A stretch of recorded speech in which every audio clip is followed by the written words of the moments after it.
Good morning mga ka-wirings. Welcome to my vlog. So nanapunta diri sa service boom truck. Ito na puning tanggalon ng alternator assembly. Kay akong i-check ang iyang koneksyon sa voltahe. So baba na gid siya. Baba na yung karga niya. So may paglangan-langan. Akong itanggal ang mga koneksyon sa wirings.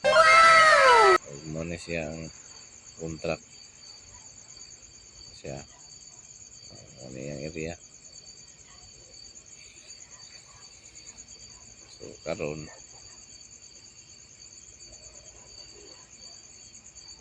tanggal ako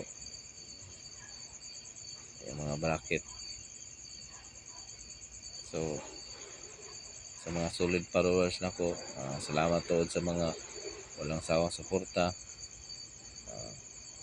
Please support my page, Rinse Yours Slowly. I-like, comment, and share. So moro to mga ka-wirings. Babu.